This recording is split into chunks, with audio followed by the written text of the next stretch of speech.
In this case, we've already installed the MCA emulation program, which is the WinSpec program. We have created a shortcut from the desktop, and we're going to start running this program.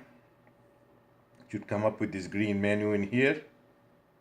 Again, we are connected. It's telling me that you have detected an MCA with question mark, but it is inoperable. And some people call us and tell us, well, the MCA is not recognized. Well, it's not recognized because it's not turned on. Sometimes the solution is as simple as that, is to turn on the MCA. If it is not on, obviously it's not recognized. So if you turn on the MCA, then you go ahead and press redetect after giving it like 10 seconds, and then it should be able to redetect. Now it's telling you the applicable MCA is MCA 527, it's serial number 1084, is connected by USB, which is the USB connection, and it's got the firmware version 13.07. We can select. Once you select, it loads the baud rate, and then it gives you the option to reset the MCA from 0, so you can put up a new setup file.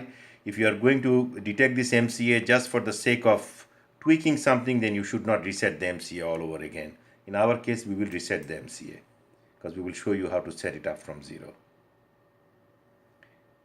Now we are in the screen, and then we can set up the MCA. The only problem is that I don't have the MCA connected to the detector yet, so I'm going to do that part here, or maybe we can do the setup without the detector, right? All right. And the first thing that we really have to do is we have to set up a file, and once we set up a file, then we can go ahead and load that file every time, and the MCA will go back to the configuration parameters that we set up from the beginning. I think at this point what we will do is we will connect the detector first. I'm going to turn this software off, and I'm going to turn this off, and I will connect my detector connections with the MCA here. So I will going to connect the preamplifier connection here while it's off. Better to put the power off to the preamp. Press it down to clamp it. My high voltage line is going to go to my high voltage, which is the SHV. And then among two of these lines, I have something called a test line and an outline. I will take the data outline and connect it to my input of my MCA, which is the input coming in from, and this is the high voltage inhibit line LED, and this will not be enabled till I actually specify what kind of an inhibit line I have in my detector. So perhaps you can move the camera on this side and show them the connection as it is going from my coaxial detector cables right into my MCA device. Now what we are going to do right now is set up the file to adjust this, and as I mentioned that in order for my device to be recognized, I have to turn it on. When you turn it on, if your MCA is in the charging mode and is fully charged, you should just see a blinking icon that is charging. If it is discharged or is not charged, you're going to error in here, and you're also going to see I think a solid amber or yellow icon.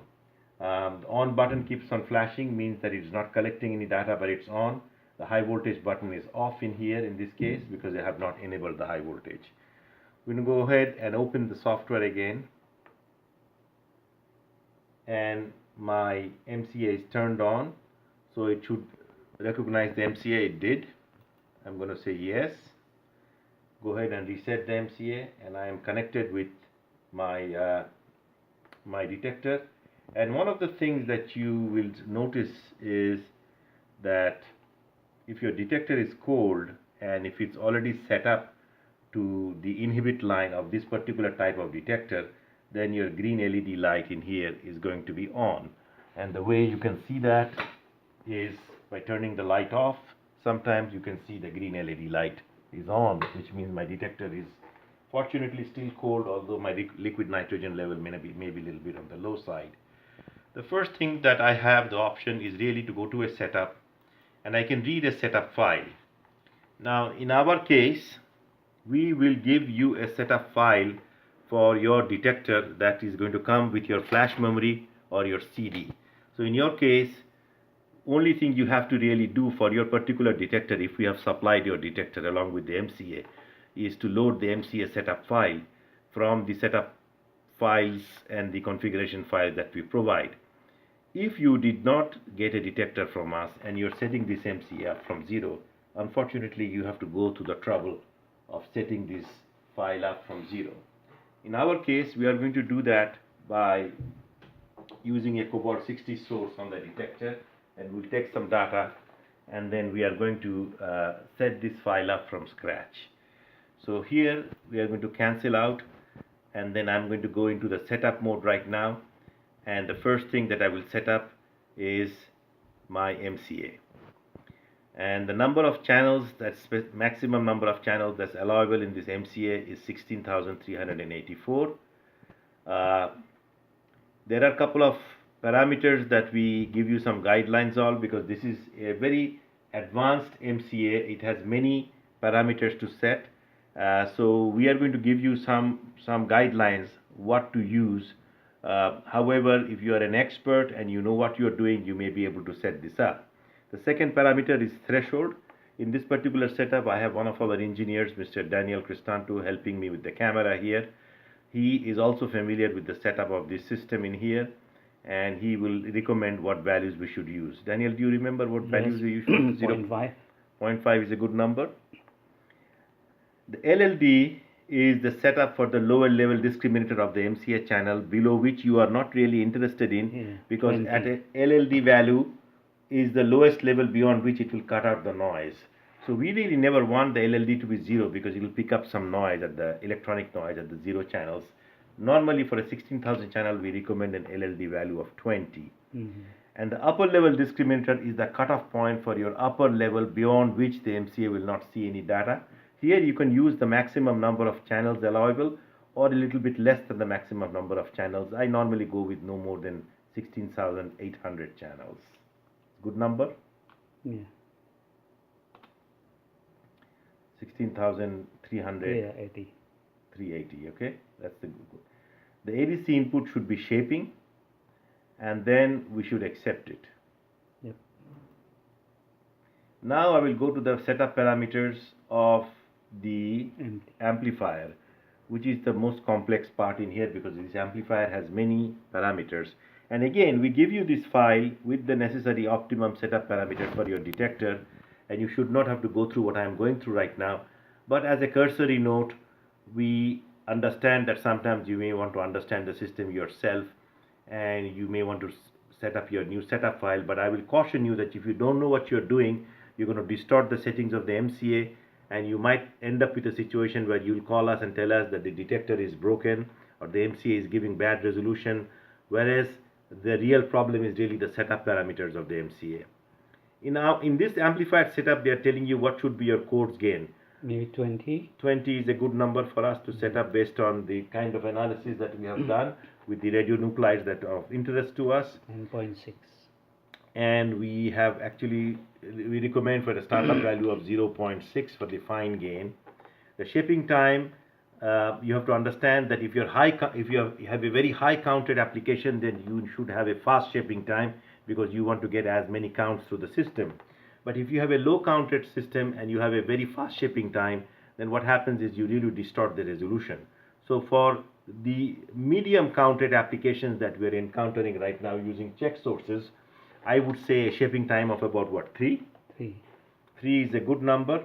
However, keep in mind that if you're doing food counting, then your sample count rate is very low.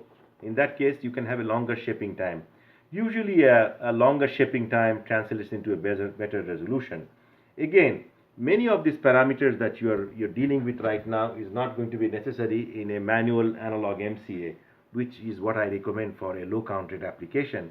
But in digital MCA, if you're going to go and use one of these advanced MCAs, you need to know what your setup parameters should be. The fourth adjustment here is called the flat top. Flat top is in a digital signal. What should be the flat portion of your signal in here? 1. And here we recommend that you start off, for the kind of application that we are dealing with, which is medium counted applications, a flat top of 1. Something very important in here you have to understand. Here it is called the amplifier input polarity. This number need not be confused with the polarity of the high voltage bias supply used for the detector. Typically, if you have a p-type material germanium detector, which is mostly used in most applications, your voltage is a positive voltage for biasing this. However, this input polarity of the amplifier has nothing to do with that high voltage bias polarity. It has everything to do with how the signals are coming into the amplifier. So for a p-type detector, the input polarity should be negative. Keep that in mind. It's extremely important that you don't, because if you have a positive number in here and you start your detector, you won't see any data. The screen will be blank because everything will go below the scale. So your input polarity should be negative for p-type detector, which is the kind of detector we have in our lab, and I would say 80% of the people use a p-type detector. There are a couple of nice features in here which also gives you the ability to look at an oscilloscope, but I recommend that you use an external oscilloscope instead of the oscilloscope inside in here. And there are also other adjustments in here called pole zero adjustments. We'll come to that later. But after we have set up these parameters, we can actually do an OK and save this and come back to it again to look at the advanced features. So now you can see that it's taken in my coarse gain of 20, fine gain of 0.6, shaping time of 3 microsecond, flat top of 1 microsecond, input polarity negative. Now the next thing that I'm going to go into is advanced features in here. When I click on the advanced button in here, it will give me several other options. And typically, the normal progression should be that your shaping time should come later and your gain should come later after you set up some of these parameters. But for the sake of simplicity, we gave you some guidelines ahead of time, and we will now go into the advanced features first now before we go back and recheck our coarse gain and our shaping time numbers. So the first thing that we should really set up here is called the digital offset, DAC offset adjustment. Now, in order to do the digital offset high voltage system, you have to actually collect real data. In order for you to real data, it tells you to turn on your high voltage. So I'm not going to turn it on right now. I'm just going to escape and close this, and I'm going to go back in here and I'm going to turn on my high voltage, which is something that you need to do cautiously. In my case, my high voltage for this particular detector that I have in my lab is 1500 volts and it's positive high voltage supply because it's a p-type detector. So I will set up the high voltage number here for 1500, and the inhibit signal is going to be similar to an inhibit. The NATS detectors that we supply has similar inhibit signal to the Canberra HPG detector. So we select the Canberra. So it's very important for you to select the inhibit signal, because if you don't select the type of inhibit signal, it can actually damage your detector if it's warmed up. So again, I set my high voltage to 1500, inhibit signal to the Canberra HPG type, which uses pin number 5 for the inhibit, and I'm going to go ahead and say OK.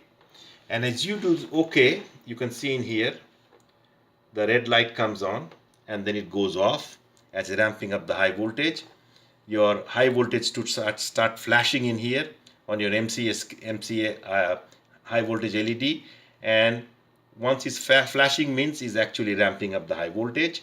No, the stagnant one it's ramping up and ramping down. Flashing means the high voltage is on. You have to give it some time. As you can see, it's going through the ramping process. Normally it takes about 60 seconds for the high voltage to ramp up. I'll wait for the 60 seconds, and once it's done, that disappears. So now you can see that my high voltage inhibit line LED is green, which means the my detector is cool and it's taking high voltage. So having turned on the high voltage, I will go back to my amplifier adjustments right now. Again, I'll go back into the advanced features, and I'm going to go to the MCA DSC offset adjustment. Now, the digital offset adjustment requires some understanding about electronics. We are not going to get into very details of electronics, but we're going to give you some clues how to get the best DAC value, digital offset value, for your detector, and we'll give you some general guidelines. Again, this is not so comprehensive, but general guidelines. And that's why I emphasize that you should use the setup file that we send you if you don't know what you're doing here. For the DAC offset, the screen that opens up will show you some kind of a half a peak curve in here. And you have to make the adjustments for half a peak. In order to do these half a peak adjustments, the first thing that we have to do is we have to press F4, F4, which is or auto. this is the limit line This is the offset. limit line of the offset. So we like to put this peak to the limit line. So the limit line is my maximum number of channel, which is 16383, and my digital offset has a leading edge, which is this leading edge in here. And what my partner Daniel is saying, that the leading edge needs to be as close as possible to your final channel, which is 16383, and it's shown by a dotted line in here. So now, in order for me to get this into this area, how do I get it in here? Is you by can pressing F4 is F4 or F5. F4 is like a fine, as F5 is like a coarse. Okay, speed. so I'm going to move on the right side by these arrows, and if I wanted to move to the left side, I would use F2 and F3. Since I am away from this line, I'm going to move closer. So I'm going to use some coarse parameters to move it closer and closer and closer till I come as close as possible to that line. Once I come very close, then I'm going to use my fine features, F4. Maybe I can still use a couple more F5s. And keep very close watch on where you are. Here I'm almost there. I hit F4, F4, F4 till I actually touch that line. Yep. Again, I'm going through the digital offset adjustments in here. Okay, let's hit one more F5 and see what happens. Second, third, well, maybe I can go some more. Now I can see that I'm almost touching this line, maybe one or two, I'm touching the line. Correct? Yes. Daniel, you think The number of the digital offset usually is around 15132. okay, now you can see that what Daniel is saying, that the digital offset number should be around 15132 or Yes. 15,100 plus a number. I'm fairly close to that number right now. My digital offset value when I started was a different number.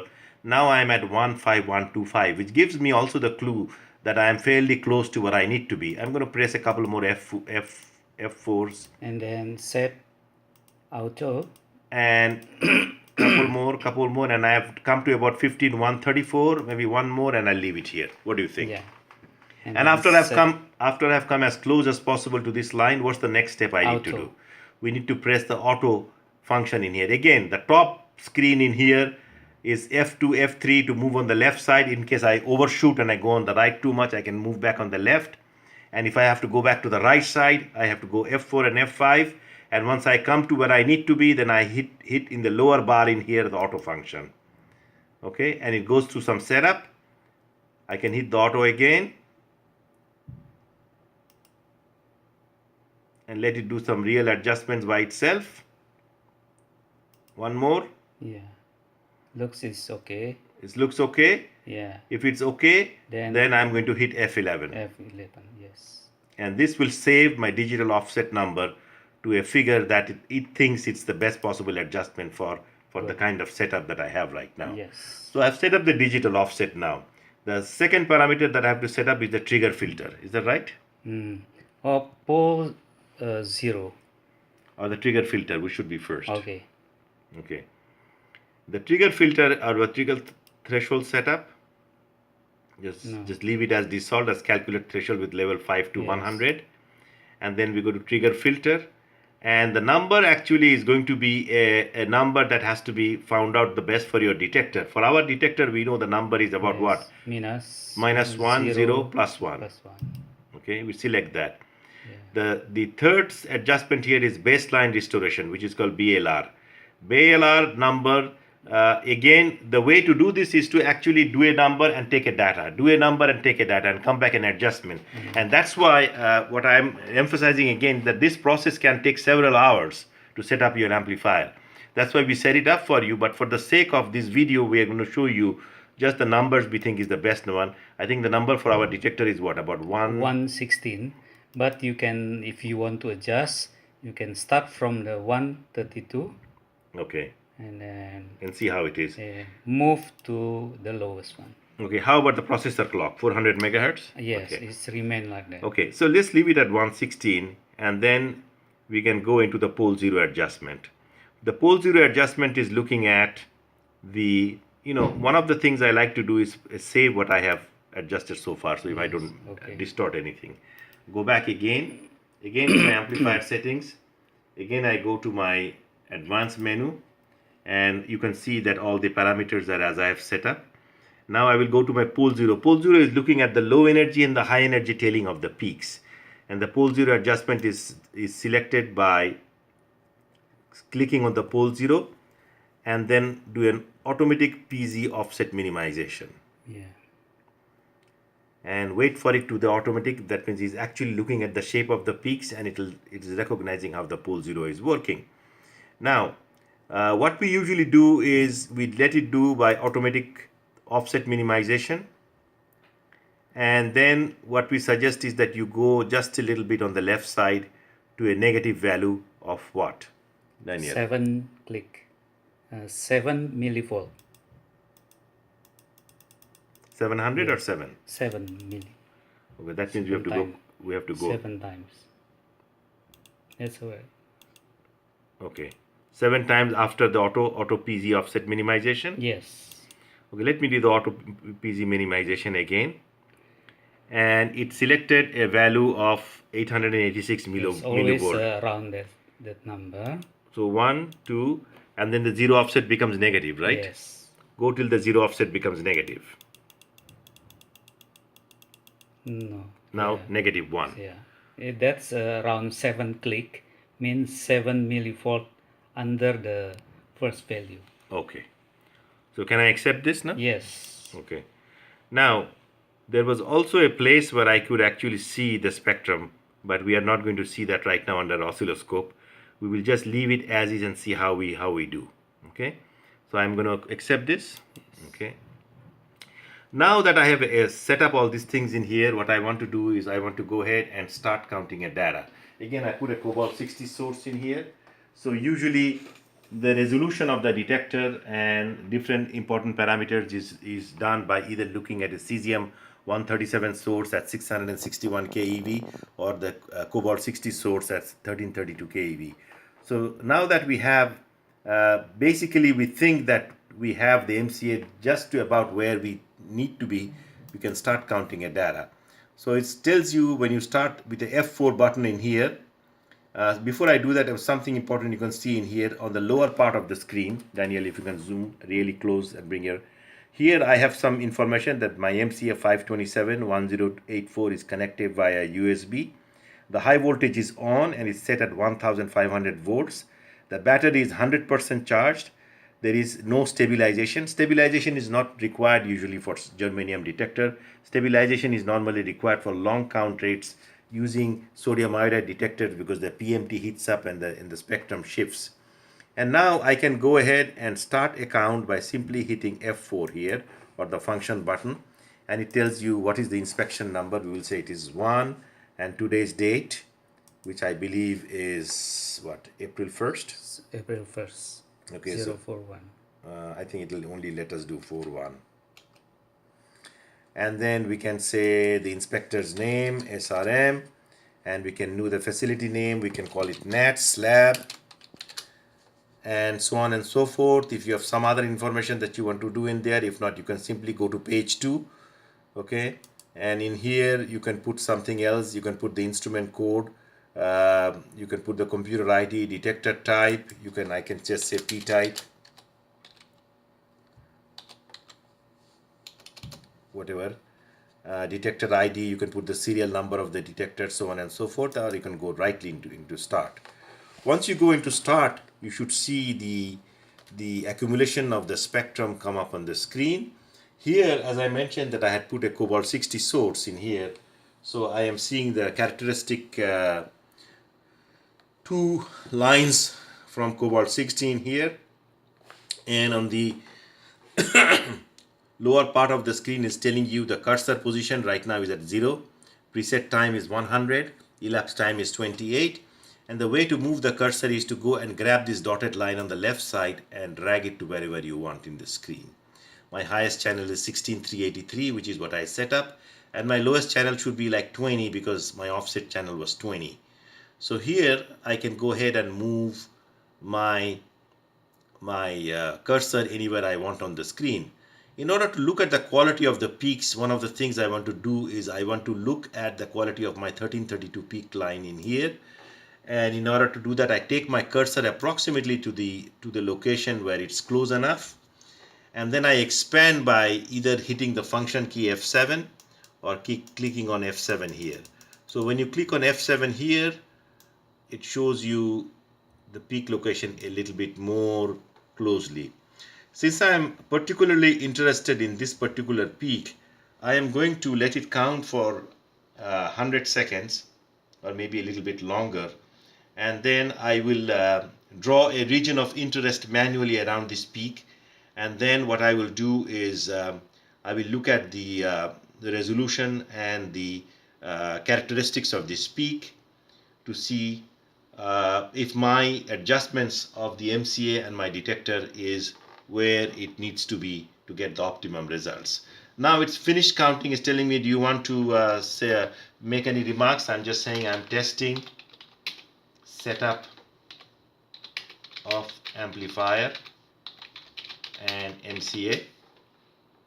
Say OK, and now it tells you to save the spectrum in here, and I can call it junk test 1 on 040117, because I want to make sure that these parameters are correct before I make that my setup file.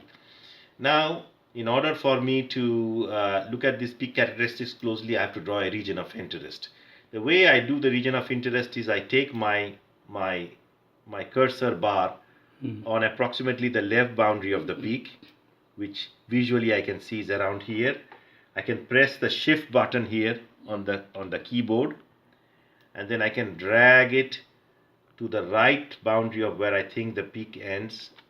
And if I do, then I see that I have drawn a region of interest around this peak.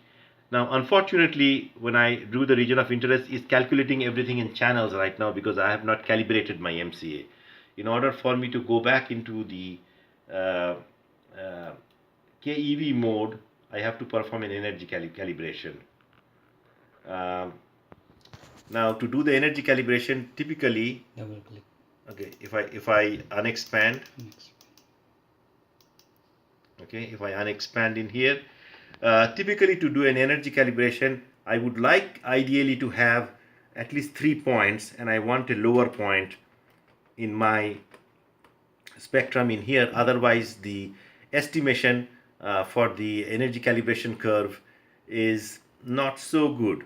So what I'm going to do is I'm going to go ahead and throw in I'm going to clear this up, and I'm going to throw in a source that has a lower energy point, which has, in addition to the 2 cobalt 60 peaks, gives me a cesium line and maybe a cadmium line in here, right?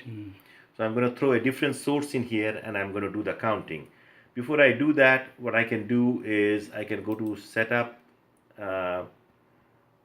and I can clear this, right? Or I don't have to clear it, I can just put the new source in here. So what I'm going to do is I'm going to go ahead and change my source, and I will put a mixed source in here, which has a couple more different lines in here. Put my mixed source in here, and what I will do is start counting, and I am going to go to start, and it says erase spectrum, yes, and I'll start counting that. And while it's counting, Daniel, can you pause the video without stopping it? Just pause.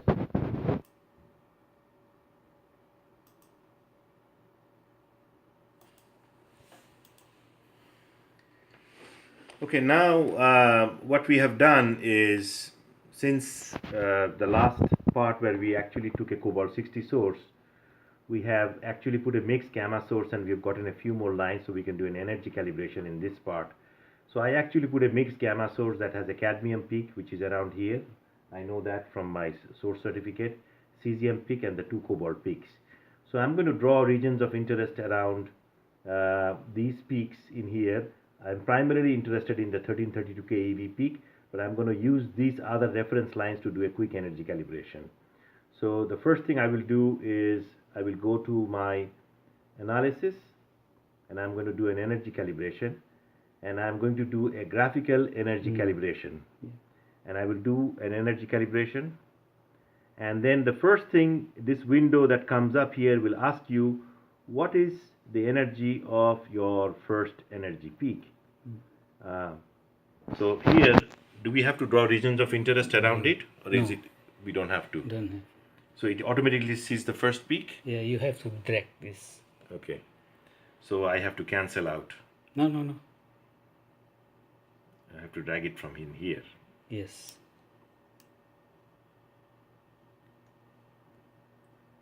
I don't think we have to drag it. Stop it.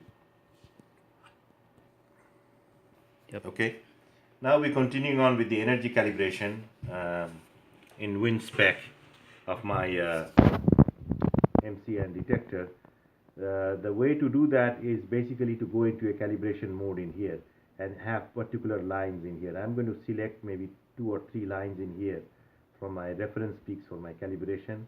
I will go into analysis, I will do an energy calibration, I will do a graphical energy calibration, and then they will ask you for the energy of the first peak, which I know is my cadmium peak, which is down here. You don't have to be in that area yet, you just have to type it. I know the cadmium energy is around 88.0 keV. I know it from my reference data sheet. I will say OK, and now it will tell you to move your cursor to channel 1. It's kind of difficult to move your cursor to channel 1 when you're in the unexpanded mode. So what I have to do is I have to expand, and I have to go right to about the centroid channel of my first peak, and then I have to say OK, F11. Then it tells you to go to the second peak, which is going to be my 662 keV or 661.5, which is my cesium peak. I will do an OK. Now it's telling me to move my cursor to the second peak, and the way for me to do that is to really unexpand so I know where I am in the spectrum. I go to the vicinity of the second peak, which is my cesium peak. I go into an expand mode again, set it to the approximately the centroid channel, and then I accept it. Then it will tell you press F5 to define a third point, or F11 to accept, and F4 to redo.